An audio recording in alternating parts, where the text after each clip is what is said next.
to be honest. Okay.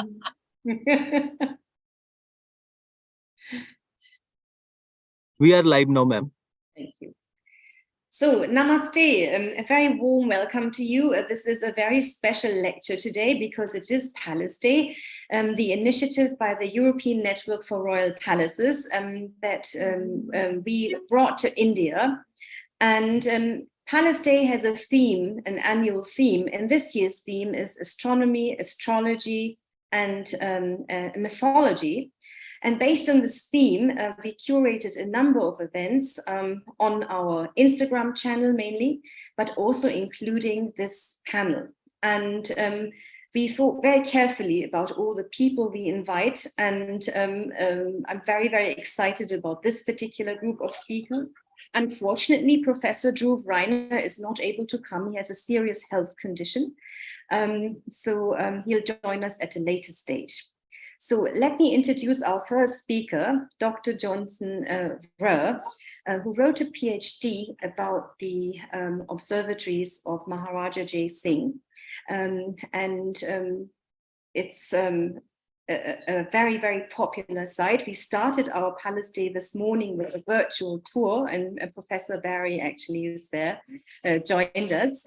You see it's in good shape, and even at 9 o'clock, people were already streaming in despite the very heavy monsoon rains. So we are very excited to have you. Dr. Johnson-Roehr is now a senior editor at the JSTOR Daily. We work with JSTOR, of course, every single day here. So it's wonderful to have someone from JSTOR here as well. A big and warm welcome to you, Susan. Thank you. Thank you for inviting me, and I'm very excited to be here for Palace Day. Today I'd like to talk to you about mostly Jai Singh's observatory in Jaipur, a little bit in Delhi. But what I would like to do for you is kind of connect the observatory to the built environment of the city palace and of Jaipur in general, the city in general.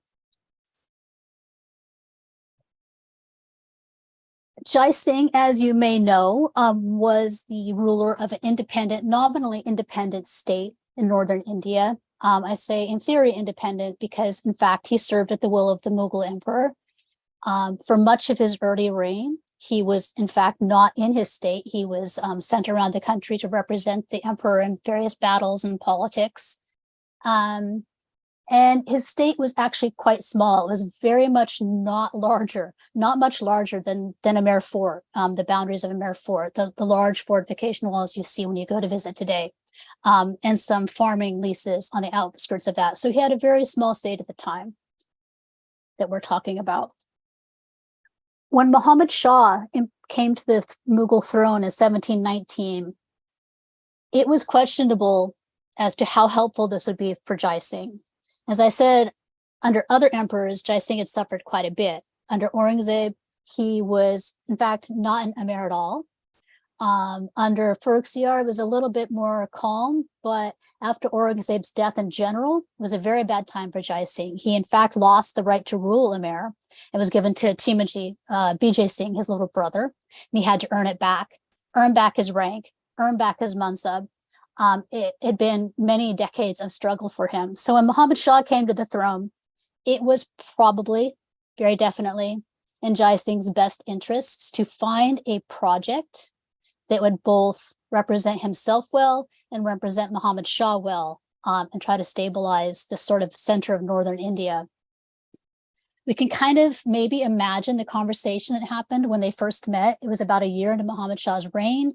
Jai Singh was called to Delhi, to the Red Fort, for an audience. And he was probably tossing around in his mind, what can I say to get myself back in favor? I don't want my little brother to have the throne again.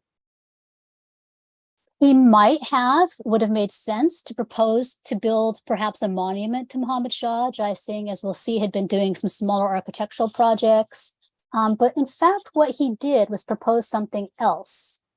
He proposed to update the set of astronomical tables that the Mughal emperors tended to use to establish their own calendar, to predict auspicious dates, to predict the times of the new moons, rising and setting. They generally all looked back to astronomical tables that had been built by Ulugh Beg some centuries before. I don't know how frank their conversation was, but Muhammad Shah had a calendar problem. When he came to the throne, his calendar should have started from day one of his accession. Muhammad Shah, day one, Muhammad Shah, second year of reign, day two, second year of reign, day three. In fact, he backdated his reign 7 months to erase the two emperors that had been put on the throne before him. It's a dicey move because the same person that put those two emperors on the throne put him on the throne. So he really needed to consolidate his position.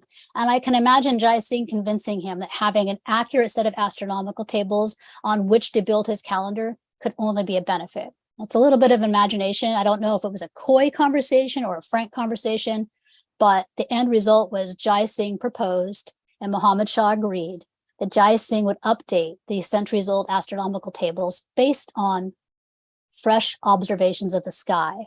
That's an important point because before this, when anybody updated astronomical tables, they merely did it by mathematics. They just extrapolated from existing tables, built a new set, and went on. Jai Singh was offering Muhammad Shah literally the sky, new positions for the entire set of tables. He had some reason to do this. He had in his possession at this time a small set of instruments, brass instruments. He had an armillary sphere, not this particular one, but one like this.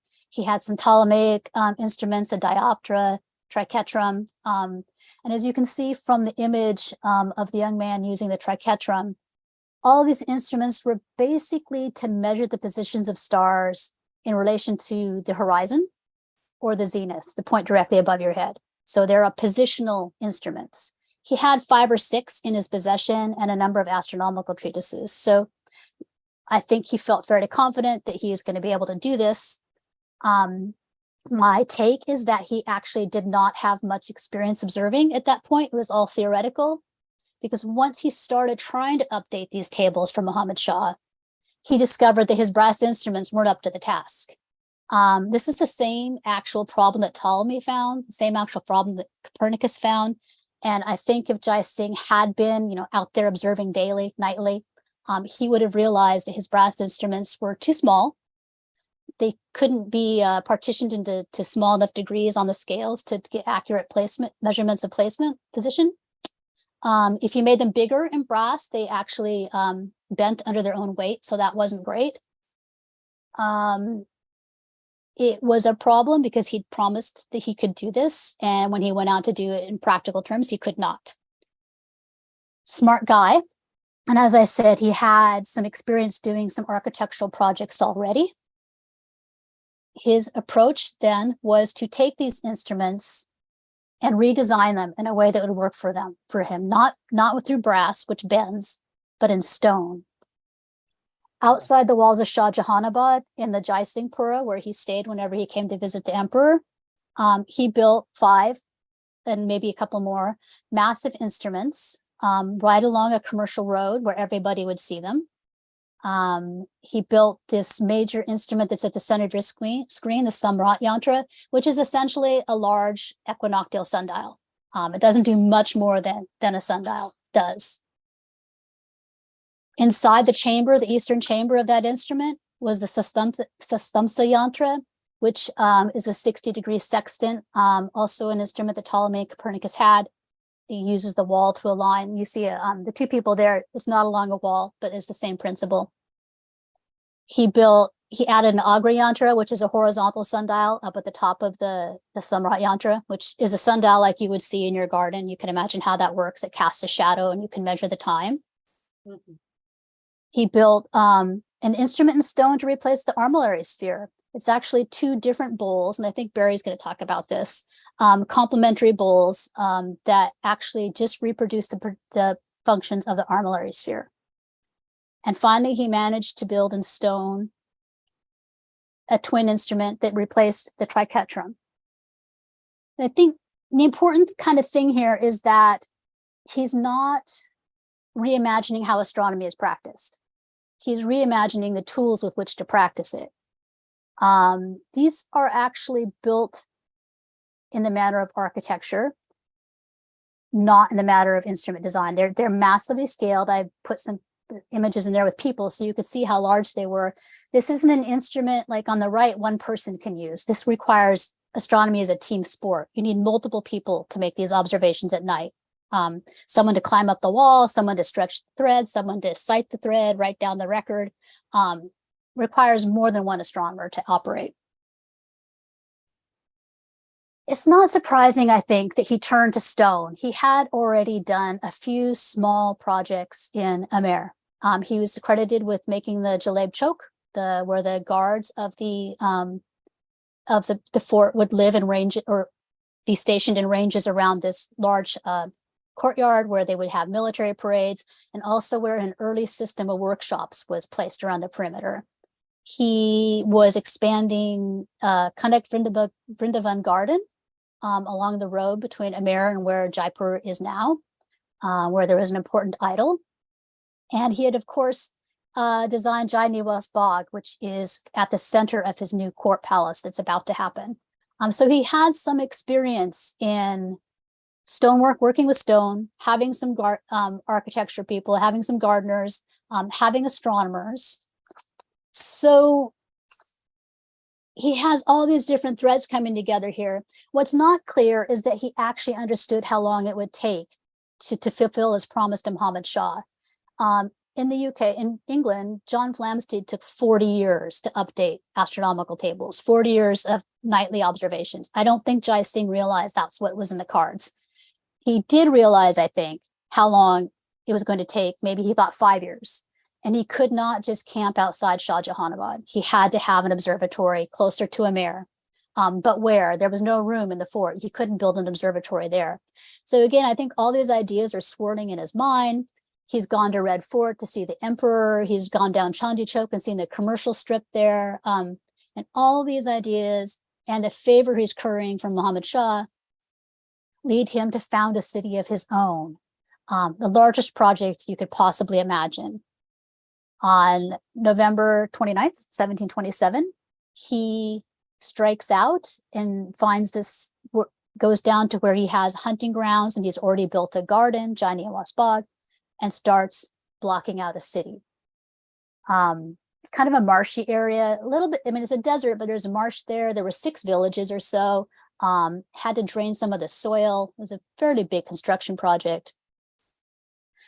Over the course of, say, 10 years, all those Kutcha villages disappeared. The Pukka stone boulevards appear, 2-story shop ranges made out of stone.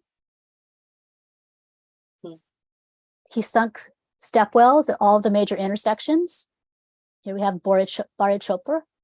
Used to have a step well right in the middle of it. He dammed Mansagar to bring water to his gardens and to the people, and to the wells. He planned a series of canals. This one I don't think was actually built, but there's a whole series of canal proposals that he's put in. And I just want to show you the intensity of the building project. In 1713, before Muhammad Shah comes to the throne, he's built Jai Niwas Bagh, and he started to expand Kanak Vrindavan Bagh, 2 projects. Founds a city. This down at the center, there's in kind of a pink circle is where the observatory is. He does a couple projects. He builds the Charan Mandir up in the hills, which is remarkably like the Samrat Yantra. He starts building merchant havelis up by the lake. He expands.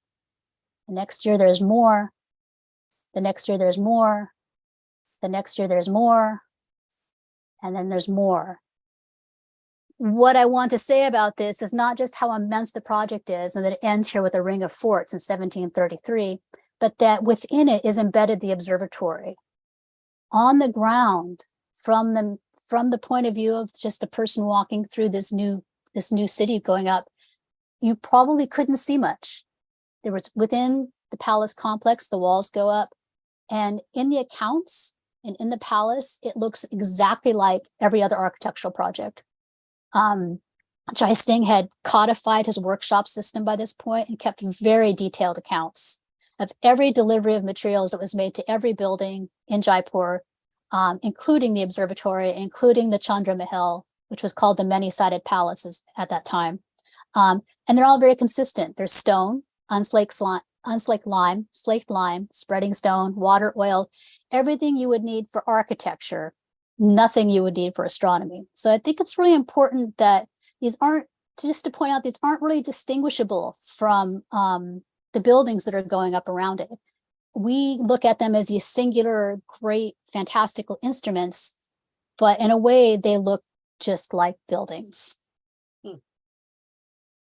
So within a courtyard near the garden that he'd already established, he starts building more instruments. Here he follows this design arc that he'd started in Delhi. In Delhi, he went from brass instruments to stone instruments, from, unstable to stable. In Jaipur, with the exception, I would say, of the Samrat Yantra, which is an immense sundial, larger than it really needs to be, he goes on a cost-cutting mission. Same instruments. He does introduce a few new experimental instruments, and it's clear he's trying to work out some problems in some smaller instruments. In fact, you can see a model of the Ram Yantra here right next to it. But this Ram Yantra is tiny. I mean, for human, it's bigger than humans, but it's tiny compared to the one in Delhi. And I think part of this is, if you look at the accounts, Jai Singh is paying for this. I don't know who paid for Delhi. There are no accounts. I'm kind of hoping the emperor paid for it. But here, everybody else in the city, when they get a delivery of materials, they have to pay Jai Singh back. Here, Jai Singh has to pay himself back. And so I think, in addition to just maybe wanting fewer active astronomers, or I'm not quite sure about that, but he definitely goes on a cost-cutting mission. The Ram Yantra is smaller. The Jai Prakash Yantra is smaller. I've put here some people on the guy in the blue shirt. You can see the scale of that compared to the one in Delhi. Exact same instruments, very exact same instruments, just a lot smaller, with the exception of the Samrat Yantra, the giant sundial. And just here on the top are a couple of his new instruments. They look a lot like sundials, but they're for sighting specific objects in the sky. So at this point of my research, I was thinking, wow, Jai Singh, all powerful. What a bold move, really, he actually didn't ask permission to found his city. He did not ask permission to build a second observatory. He just did it. And creative guy, consistently redesigning, adapting, solving problems, codifying his bureaucracy, keeping track of the money. Very, very impressive. What I also noticed, though, and I have to credit this to a rehabilitation project at the Jaipur site, is that Jai Singh's power was also quite limited in some ways, and the observatory bears that out along with the rest of the city fabric. I took this photo of the replastering this is of the Samrat Yantra during a renovation, and I think it was 2014 or 2016. And what struck me about this is that his instruments are all made with rubble gathered from the mountains that surround the city, just a rubble core with plaster, 2 layers of plaster, and then a finish layer. They're yellow now, but originally they were, the accounts indicate that it was red ochre. They were all this red, therefore the pink city. All the buildings were finished with a red ochre finish plaster. What we think he was going for was something like this. This is a rebuilt or an added. There's some debate whether this was already there or added, but it was certainly rebuilt in 1876. This instrument originally would have had a red ochre plaster. It was refinished in red sandstone, white marble scales on the quadrants, to mimic what we would call the imperial aesthetic, which I'm sure most of you are quite familiar with. Humayun's tomb, which is shown here, has this red sandstone, white marble, Fatehpur Sikri, the Red Fort, all of this. Jai Singh had no ability to do this. He did not have access to the red sandstone mines. The marbles he had access to were a little bit rough and tended to yellow from the Makrana mines. And he would have had to have made some dealings with the Marwaris, I think, to produce this. Instead, he produced an imitation, red wash. And I was thinking, how to undermine yourself? I mean, you've made essentially a city great power, but it mimics the Mughal Empire. It doesn't reproduce it. It's like a discount version of the Mughal aesthetic. And I kind of wondered, how does he keep from undermining himself in this way? And it wasn't until I started looking at more closely at a couple observatory records, building records, that I kind of thought I might have come up with an answer. And we can debate whether I'm right or not, but this is a record. This is the first archival trace of the Jaipur Observatory becoming active in 1730. That these are in the building construction records, but these aren't building construction. These aren't stone. These aren't, ochre. This is a carpet for the Jyotish, the pundit, to sit on. This is some light that they used at night, oil to light the night lights. This is a messenger to write down observations. They called them facts. A mat to sit on, a brazier to heat things with, a pattern carpet. This is something that goes in the observatory as opposed to build the observatory. So this is the very first archival trace in the records. What I thought was really interesting here was the court messenger for writing down the instrument's facts. And they give him a name, actually. They use the word, where do they use the word? Qasid, which actually means more like a courier. There's another word, lekak or lipik, that is for someone who just sits and writes. And when I saw that, I thought, not only is he writing down the facts, he's a court messenger. He's taking those facts somewhere. Where is he taking those facts? Well, it turns out most of the work of the observatory is done elsewhere. It's done in the Jaleb Chowk. We saw the one up in Amer. This is the one in Jaipur. It's right next to the observatory. As the observatory was originally built, it was directly adjacent.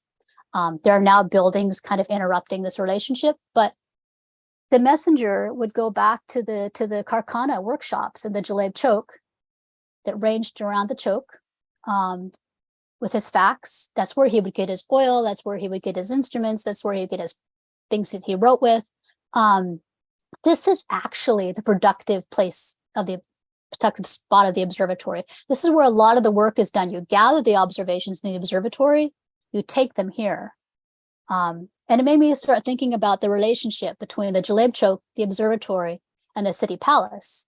Because we can imagine once Jai Singh moves into the palace, which isn't until about 1730, by the way, he's encamped up in Jai Niwas Bog and further north. But once he moves into the palace, he's in the Chandra Mahal. To get to the observatory, which he went to regularly, and we have records of this, he would leave the Chandra Mahal to the Peacock Gate, most famous gate in Jaipur City Palace, go through the courtyard that surrounded the Diwani Am, which is now called the Diwani Khas. The Diwani Khas didn't exist back then. Go through 3 dogleg gates, go out into the Jaleb Chowk, cross through another gate, and walk into the observatory. And I threw this slide in just so you can see the visual relationship between the observatory and the palace. There's not much distance between them two. And you can imagine that distance sort of collapsed and activated by Jai Singh processing through, because as a king, even as a working king, you know where his body is. So I started thinking about that kind of motion, and how the observations were moved, how Jai Singh moved with the relationship to the observatory. And it actually made me think of an even greater sort of macro level of this, which I think is how Jaipur relates to Amer. Which is, so Jai Singh moved into the Chandra Mahal probably about 1730. The account records suggest that it was very much under construction up to that point, and then they trickle off. Before that, he stayed in Amer, and he would make this great procession down and camp and do whatever he was going to do. So he would start at Amer, he'd drop down out of the fort, go down around the Dilaram Bog and the lake in his palanquin. He'd come down around the lake, cross the fortifications, the ancient fortifications, demonstrating that he'd expanded his power past those traditional walls, past Mansagar Lake, past the Havelis, the merchants, past Kanakvrindava Bog, which he had been expanding, past the merchants and the Havelis that he'd settled along the lake, down to Jaipur, entering through the Dhruv Pole, which is just probably to the right of the edge of that photograph of the gate, down through the boulevards that he'd built, through the Bharat Chopra, Tripolia Bazaar, through Tripolia Gate, and into the palace. I don't want to downplay the importance of Jai Singh's astronomy, but I do want to draw attention to the fact that in the early years, I don't think the astronomy was enough. If Professor Reyna was still here, he could talk about the relationship, Jai Singh drawing in experts from all over the world, writing to them, having conversations with them, actually settling a group of astronomers in his in the Brahmapuri by the palace. But what I think is important in the early days of the observatory is that the observatory was not symbolically enough. That if he truly wanted to sort of distance himself, but also curry favor with Muhammad Shah, he had to have a working observatory. But in the meantime, he also had to demonstrate that he was the one in charge. The instruments and their finishes didn't do it for him. The pageantry of resources perhaps could. This is, I want to just say as I close, just a little bit speculative. Everything what I've told you is true, but we do know that he built 3 more observatories. We don't know that he observed with any of them. We do know that he settled scientists in Jaipur. They weren't necessarily all the more helpful. I want to make sure we recognize his design skills, but I also want to make sure we recognize that the observatory was firmly embedded in another discourse that perhaps meant more to him at the time in his early career than the observatory itself did. And that's all I've got here. Thank you for letting me speak. Fascinating. Thank you very much. It was absolutely fascinating. I think everyone who works on historic buildings in India knows what a detective game it is. It's very, very difficult to understand the people who actually live there, to get the dates and so on. I think your narrative was really captivating, and you really try to understand the person, but the motivations, the larger motivations, I think I agree, Professor Johnson-Roehr is really missing, because he's looking circulation of ideas. We at the center, particularly my own research, I'm looking at the circulation of objects and their role in interiors, and the historic interior, especially porcelain rooms, for example. So I have, tons of questions there. I think it was fascinating how you actually tried to make us understand how these observatories were used by, just showing the way he would have walked there. I think that's just amazing, because, we have these, objects, these huge monumental observatories still in everyday Jaipur, but they're so empty. So the question is, that's true for all of these buildings, because we don't see the objects and so on that are in there. We don't have the furniture like we have in Western and historic buildings. So they're often just like giant empty rooms, and we are in awe and wonder, but we don't understand them. We can't make sense. We can't make sense of what the past was really like. So I think you are making a really amazing attempt to bring this kind of to life. And that was really remarkable, that I haven't heard in such a way before. Thank you. Really, congratulations for this.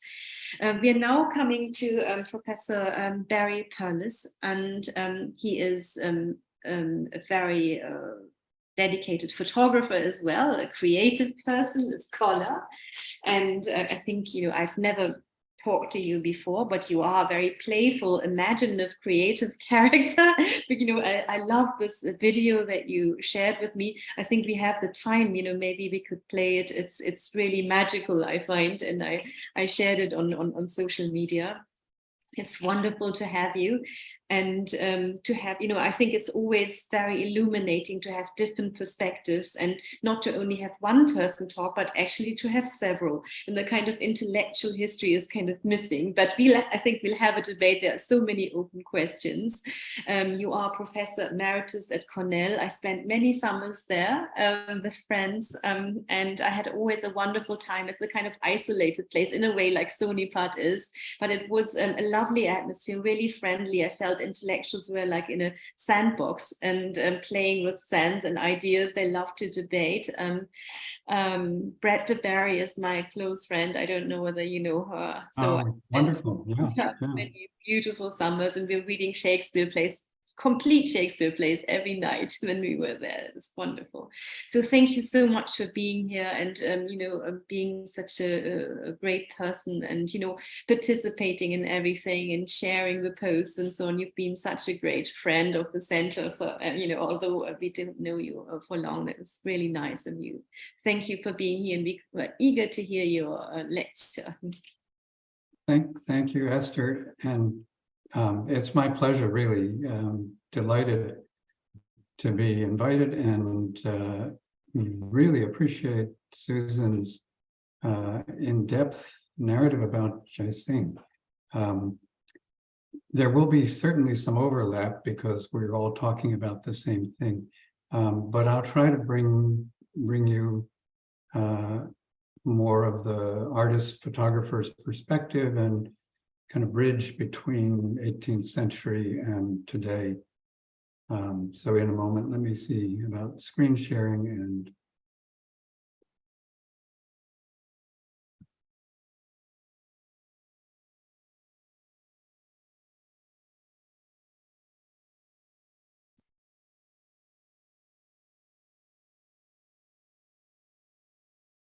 forgive the back end.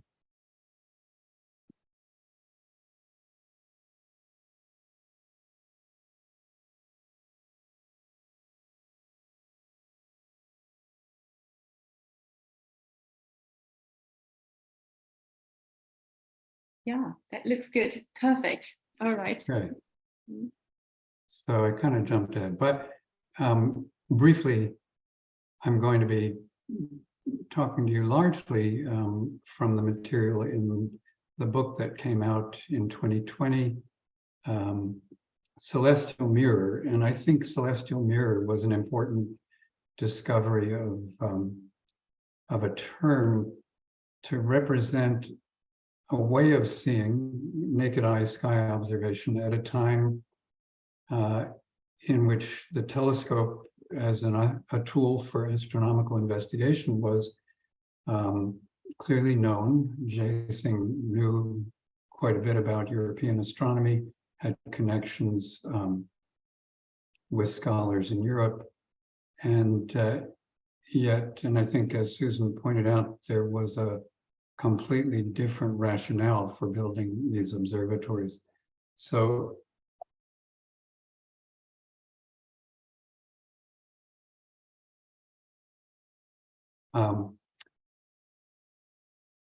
I think you already know this, that we're looking at naked eye sky observation, the time and place in which they were built. What I think is important, just as an overview, for anyone considering the observatories or astronomy in this laboratory of Jae-Sing's, was the scale. And Susan pointed out the reasons that also my understanding that the earlier instruments, astrolabes and sextants, had problems of limits of their size, and the wear on the moving parts created loss of accuracy. What I think for us is important is the final form that the observatories take. And they're not inventions out of the blue. Jae-Sing bases his designs for these instruments on precedents actually all over the world, but largely from Islamic culture and pre-Islamic Greek, Egyptian, Mesopotamian examples of simple instruments to align vision with objects in the sky. But we see that all over the world. It's part of the world history of sky observation. What he did was, in making them large, and I think in his experimentation with the forms, we see the spherical form, the cylindrical form, the angular, triangle, and quadrant arc relationship as ways of reflecting the actual cosmic dome, cosmic sphere.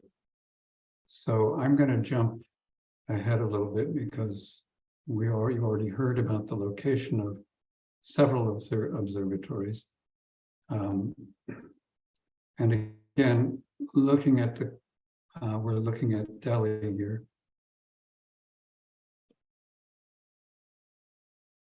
The context for these observatories now within major cities, but in the 18th century. And I'm going to pause just a moment because I think I inadvertently opened a different show. So give me a moment.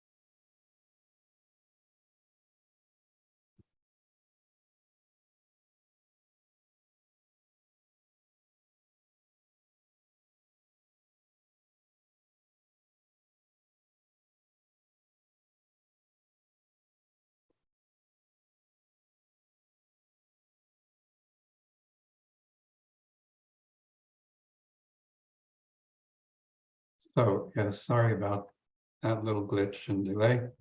I think you saw fairly clearly where the observatory was established in the old city of Jaipur. I think it is helpful again to see the context in the modern Jaipur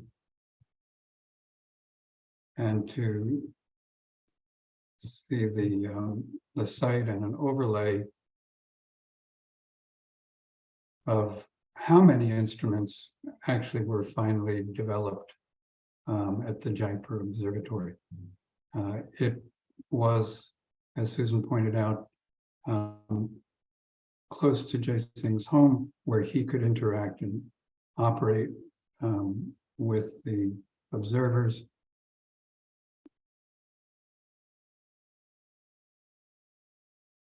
And what I'd like to do is bring you all through a kind of a virtual tour. This is based on the work I did initially to photograph the observatories, but this was some 20 years ago to try to make them accessible to a world audience. And so the website, johntarmantar.org, among many other things, has virtual tours that allow you to go in and look at the observatory from different places. This is a little pre-recorded virtual tour. So we're looking from the top of a group of 12 instruments called the Rasivalayas that are aligned with the different constellations, actually, and mark the passage of a constellation across the meridian. This is the great sundial, the Samrat Yantra, some 70 feet to the top of the known, the observatory complex, and looking at the quadrant index. And it is extraordinary. I know it wasn't necessary to build them this big, but at this scale, the recording of time really does come down to a precision that hadn't been achieved prior to this. You really can get to within 2 seconds using the scale on this instrument.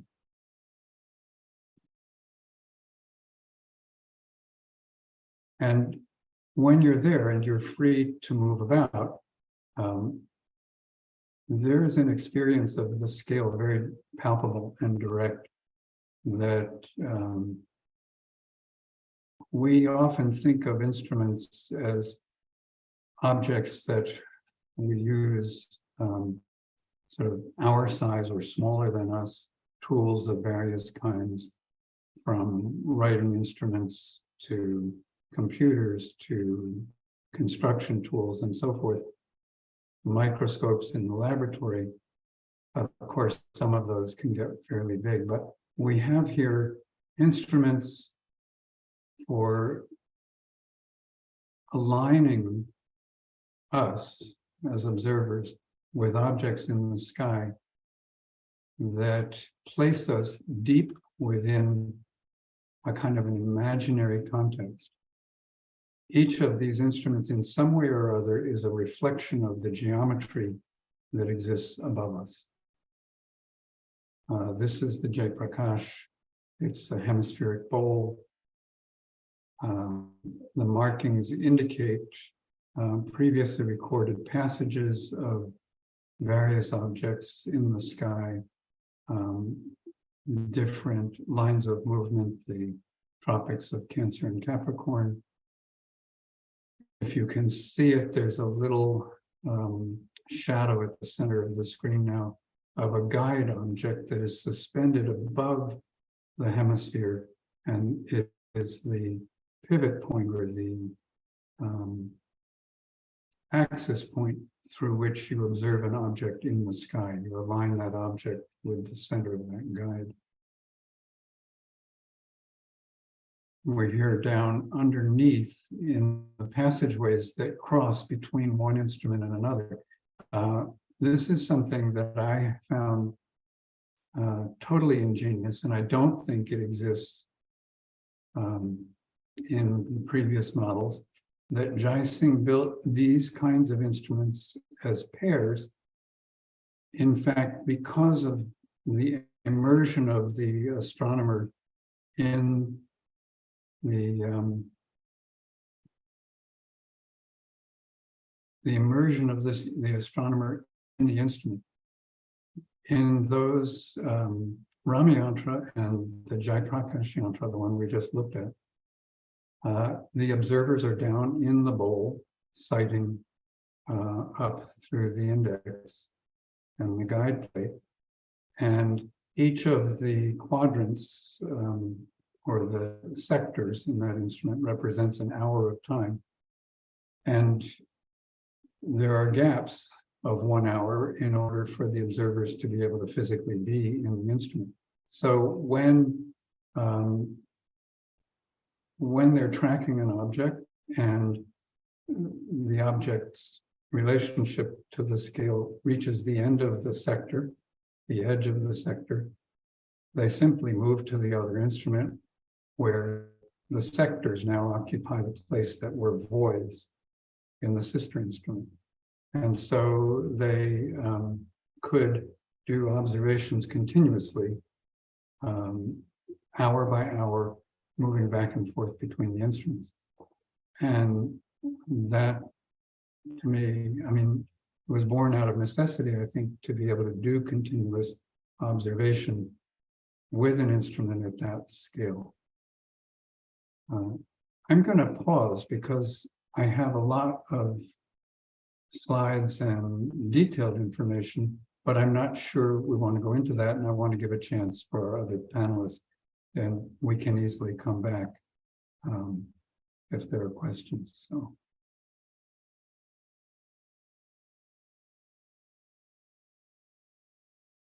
I think you're muted. Thank you very much. I'm just looking at the time. This was fascinating and so different from what we heard before. And so, how did you do this virtual tour? You did this some time ago. When did you do this?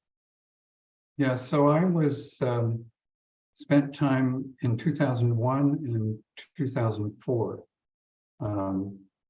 and at the time, the technology for what we call virtual reality, or 360-degree views, which is now pretty ubiquitous. If you're going to buy a house or see the inside of a place virtually, they're using this technology. But it was it was fairly new at the time. And I brought very basic, well, it was very rudimentary equipment. It was the best I could afford at the time. But briefly, captured the view of the observatory from given viewpoints all over that represented a 360-degree view. And then in the virtual tours, they can be joined and linked. Like Google Street View, you can go from place to place. But it was new technology at the time, and it also widened my horizons in terms of visualization. And I discovered I really liked this experience of panoramic viewing because it forces you, I don't know, if you're a still photographer, you usually think in terms of frames and pictorial frames, windows and so forth. But in panoramic photography, you really have to think like a filmmaker. You have to think of movement from one point to another, transition from this side of a scene to this side of a scene. And so the panoramas have to be constructed to be meaningful both in the front view and the backwards view, and the view to the right and the view down and so forth. So each one, I would spend 20 minutes to a half an hour figuring out what is the best footing place, where to be. So that's just a little bit about the process. Fascinating. I think I'd also like to later introduce Rachit Sharma, who is actually from Jaipur. He's been helping with Palace Day. Really, he's been very, very involved and created hundreds of posts and everything. I'd love to introduce him then. He also shared your website, which I think is really important also for our audience to look at this. And I'd like to ask you then if you are actually in touch with the museum department and archaeology department in Jaipur, because your work obviously would really be so beneficial. We are currently in the process of developing some heritage interpretation projects for Jantar Mantar, Hava Mahal and Amer Fort. We're just in the process of doing this. So I think it would be really wonderful to have a collaboration with other scholars who've already done a lot of work. But there are lots of questions. So some from the audience. I'd like to start the whole context of this. I mean, these are weird in a way objects and they are fascinating, but they are strange. And what is the context of this? In a way, to be interested in astronomy and astrology combined was part of a gentlemanly or royal pursuit. So you'll find most Maharajas or Nawabs, emperors had an interest in that. But there was also seemed to be a really, really deep interest. It's very difficult to obviously explain what causes or triggers a taste or preference. But I'd like to get into this kind of impact and influences and so on. So it is bizarre. We heard about the problems with metal objects, also in heat. But why would you have such monumental masonry instruments and buildings? Why would you have them if you know that there is more sophisticated technology at the time? So there's this whole question that also Professor Drew Reiner raised. Is this conservatism? Is this traditionalism? Or is this innovation? Is this cosmopolitanism? Because we see really the synthesis of different kind of astronomical traditions, and I'm talking about the circulation of knowledge in a way. There was Islamic influence, there was European influence, the Jesuits and so on. There's the Sanskrit tradition. So are we kind of witnessing in a way an enlightenment kind of place, almost Jaipur? Because this whole 18th century is just such a different kind of perspective that we see here, because he's bringing together, he's inviting these scholars from everywhere as well, from these different traditions. It's very enlightened, it's very open-minded in a way. This happens and coincides with all these difficult political things that are going on. the East India Company rising to prominence, the Marathas taking over, conflict and so on. How can we situate this? And how, I'm asking really both of you, so where does this influence come from? What kind of a person was he? How is this situated in an intellectual history, what we are witnessing here in stone, or in, all these other materials that we saw and that we discussed? It's open to. I have some thoughts, but Barry, do you want to go first? I would say it's an evolving situation, in that part of it is that he was raised, let's say, in a gentleman's tradition, and that he was educated in astronomy at a very young age. 1707 is when he first starts, that we know of, that he starts engaging with it himself and in manuscripts, in manuscript form. I think some of this has to be credited to the boom in manuscripts and books in the 18th century, and that new knowledge is coming in, not just in the form of people, although people carry books. Jai Singh, over the course of his lifetime, builds up an amazing library of manuscripts from all traditions. And I think this is an important thing. He spoke multiple languages. We're not just talking Sanskrit manuscripts or, Arabic manuscripts or Persian manuscripts. If he didn't speak the language, he brought in someone who did. Not always with great results, for instance, in the Latin manuscripts. But I think part of this has to be part of this global manuscript and book culture that's exploding everywhere. I think that it started out as a conservative project in a way.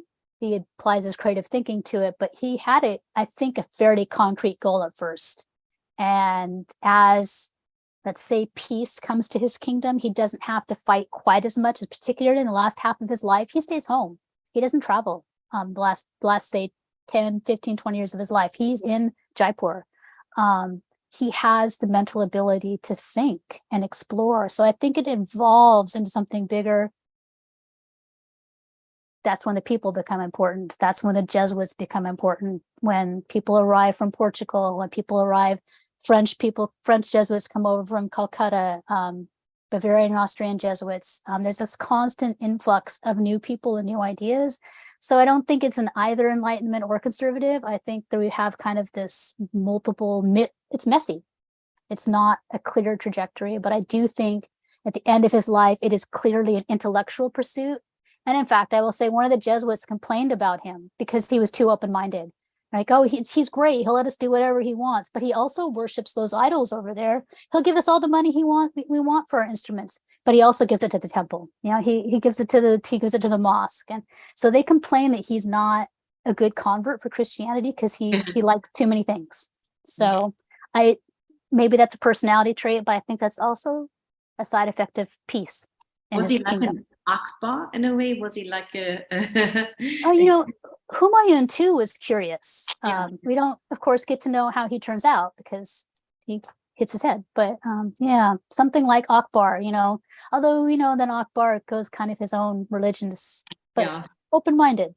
Yeah. Barry, do you have anything to add to that?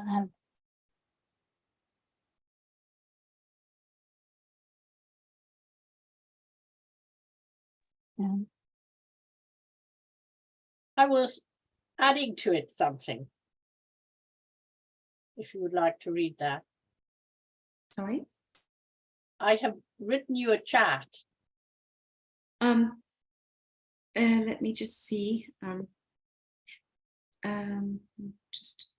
Rachid, can you see the chat? Could you just all right, I'll speak it for you. Yes, please. Yeah, please. In a way, this coincides with the start of the Enlightenment, which was started actually in Scotland. That first half of the 18th century was tumultuous in Scotland, but extract out of all that politics and which king and what have you were thinkers. And it was because this tiny little country had a very good primary school system in the villages and things, and the literacy level was very high in Europe. And then came the thinkers, Adam Smith, David Hume, the whole lot, and the early engineering, the science, the general thinking that spread and enriched Scotland, but also enriched the world And then the Scots started going to India, the subcontinent of India, because that was the place to make themselves a living, a fortune. And my own family were involved in that. We've been in India for generations. But the thing was, it was such a poor little nation that India held this amazing potential. And so this idea of widening your thought and not letting Christianity and things dub you down started to really blossom. And I think Jai Singh dovetailed with that, because of course Indians had clever thinking and philosophical thinking since the beginning of time, but it needed the West to actually take this on board and start thinking. That is what I can tell you. I think this is an important point that you raised, and I think we need to see things also outside of the colonial project, because I see too many kind of works that don't give any agency to Indians in the post-colonial discourse. That's a problem. And I think, whether it's astronomy is a wonderful example, and I wasn't really familiar with this because I'm more working with decorative arts history of interiors and architectural history in the form of palaces and havelis and so on.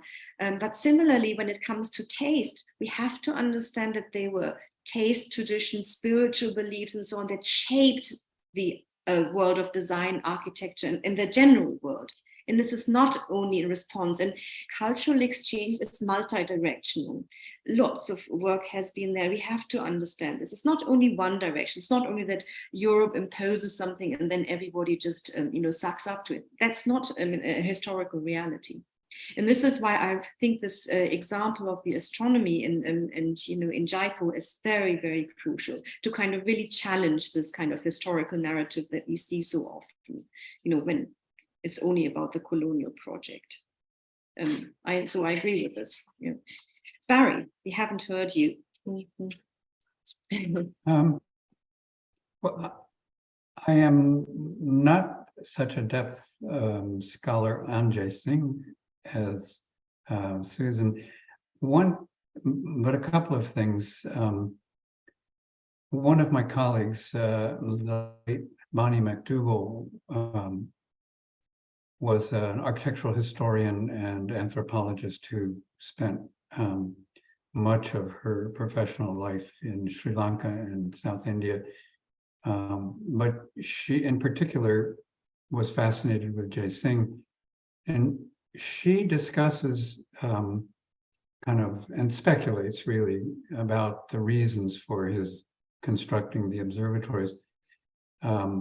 Very much along the same lines as we've been talking, to cement his relationship with Muhammad Shah, to actually also increase and extend his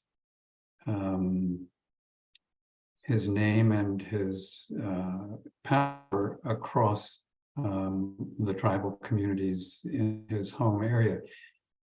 And she talks about sort of the importance of families and family lineages being connected with the gods and having a kind of this royal relationship with cosmic forces and the powers and deities that were believed and were important in the ordinary everyday lives of citizens.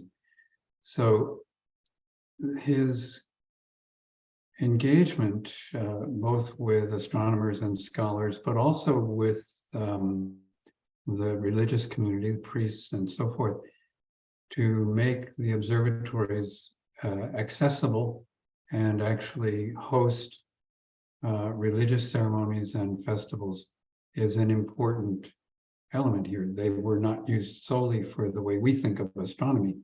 They became meaningful focal points, symbolic of this ruler's, I don't know if intellectual is really the right word, but his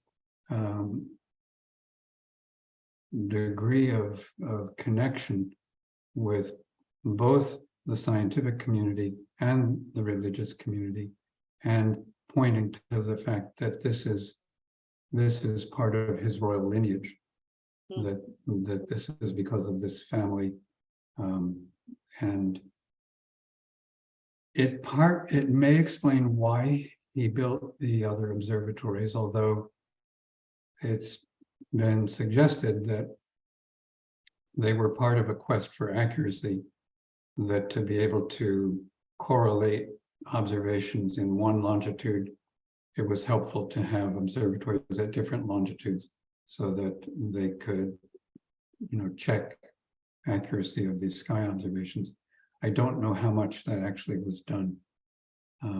Susan, you mentioned that this was a team effort. So do we actually know how many people were involved, given that there were so many of the observatories and they were so large? Do we know anything about this? We don't. Here's the interesting thing. We don't know how many people were actively involved in the observing process. We can speculate based on how we know to use them. We know who his literate astronomers were by name and how many there were. We know the names of the people who built the instruments in Jaipur, actually, the workmen and the people who finished them and put the scales on them. Those names don't carry through after the instruments are done in the records. So we don't actually know who observed.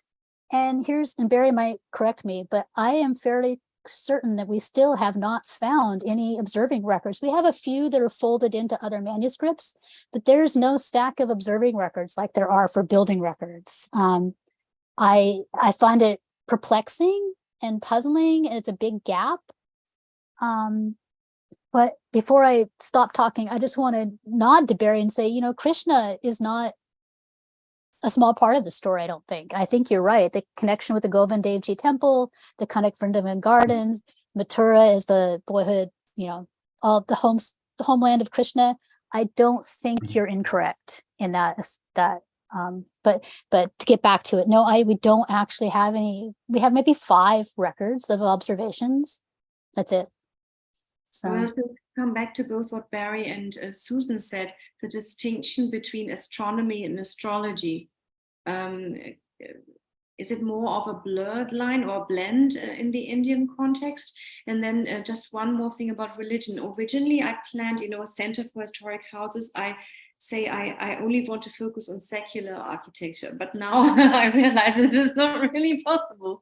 But let's say not primarily, relating to temples. And now I'm working on Sheesh Mahal and glass. I'm looking at room typologies. It's really bizarre, but there hasn't been a single comprehensive history on the historic interior in India yet. I don't know why. So I'm working on room typologies. And so I'm studying the Sheesh Mahal, also Amer. There are many similarities with Mughal Sheesh Mahals in Lahore and Agra.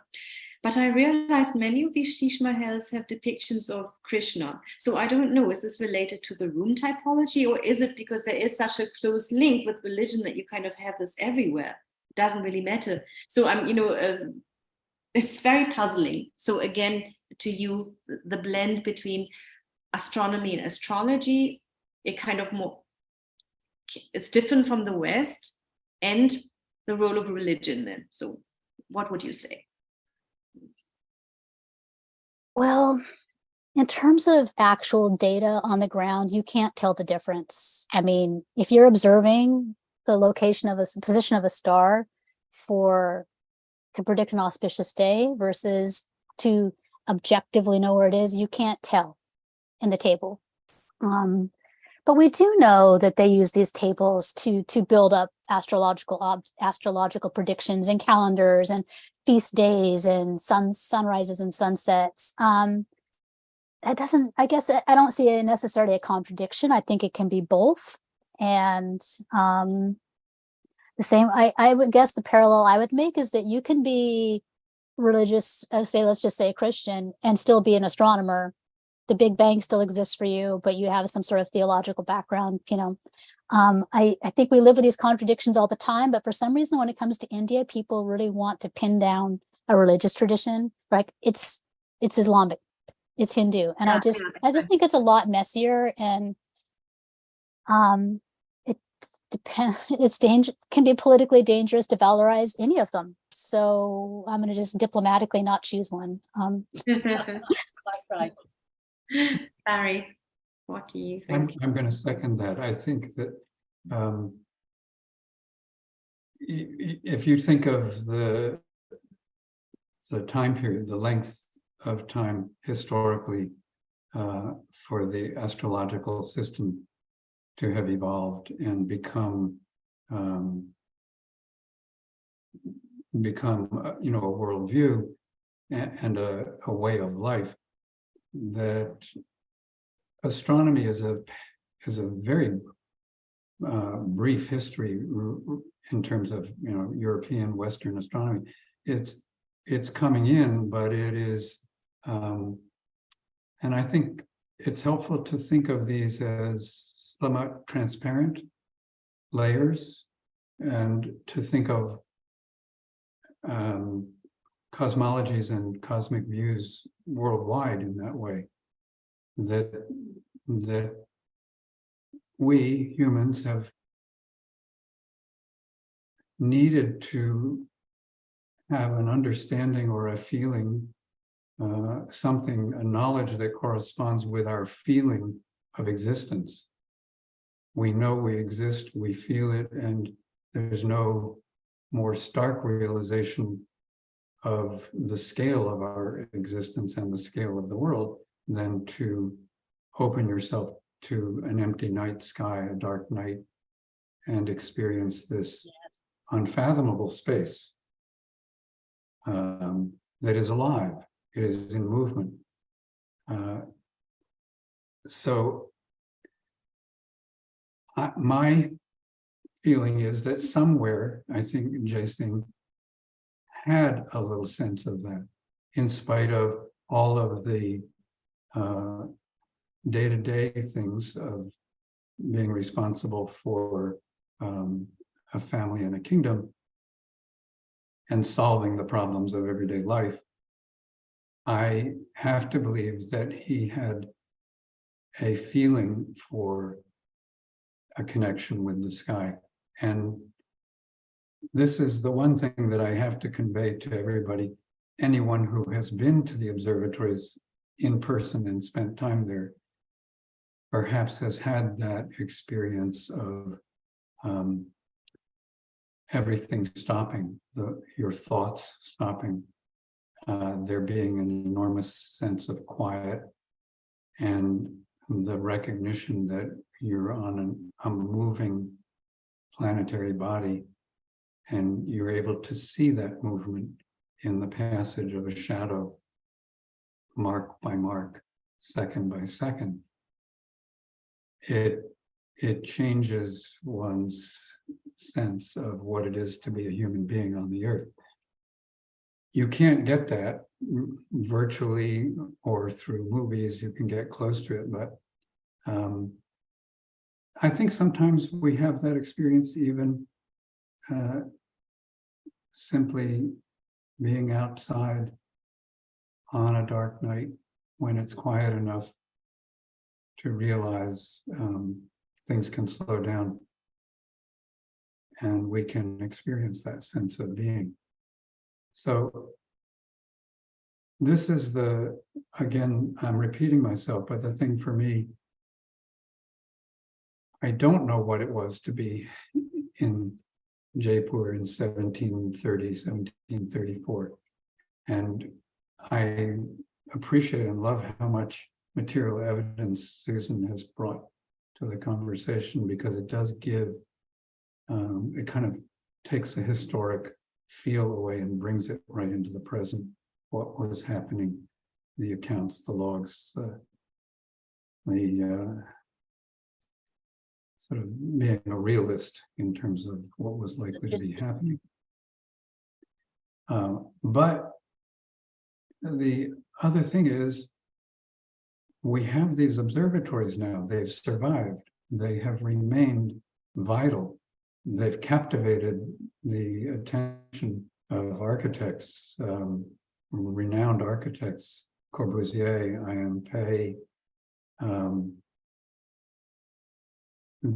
their influence is unceasing. And I think that's really interesting. Whether it was his intention, I don't have a sense that he had a vision of that. But something about what he did in that time, given what he was trying to accomplish in terms of his rulership, and he is really kind of known almost like a household name for anybody interested in astronomy here. And who else from that time period do we know that way? So, and interesting. Thank you. I'd like to conclude here. There's one more question that I would like to just consider, namely, is there any evidence to prove that the observatories were used to measure time that we know it on a daily basis?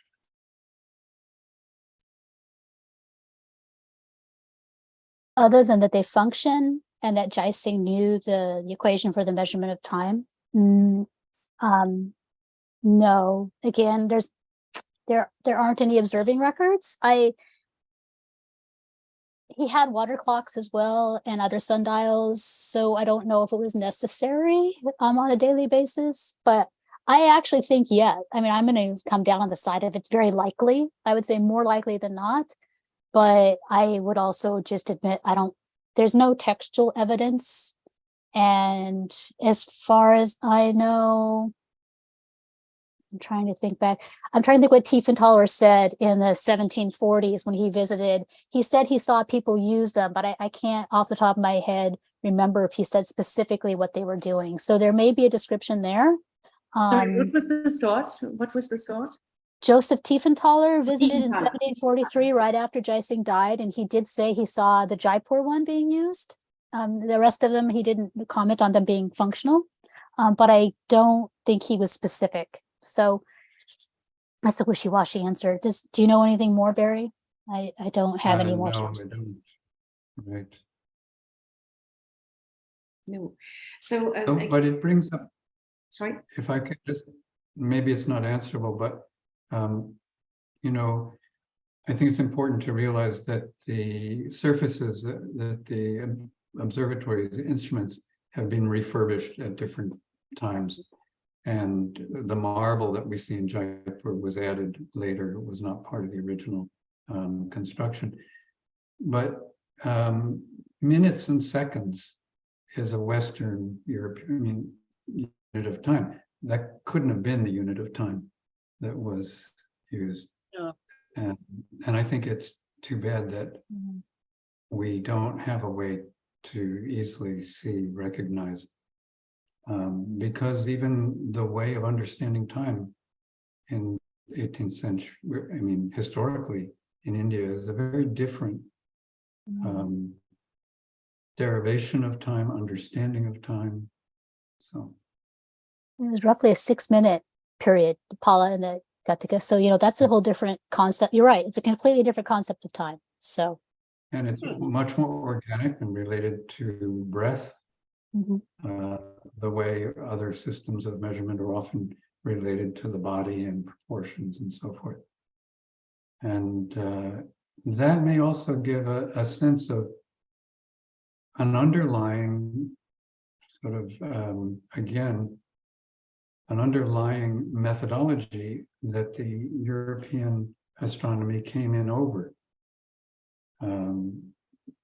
The way of understanding time and the purpose of our relationship with the cosmic realm. So, Fascinating for future studies. Really, please let us know when you come to India. We'd love to see you, host you, or organize something with you. And thanks so much. I feel really, really privileged for being able to hear what you had to say. And thank you so much for preparing all of that. And yes, I hope to see you in live and real person in India next time you come. All the best and happy Palace Day to everyone. thank you. Happy Palace Day. Happy Palace Day.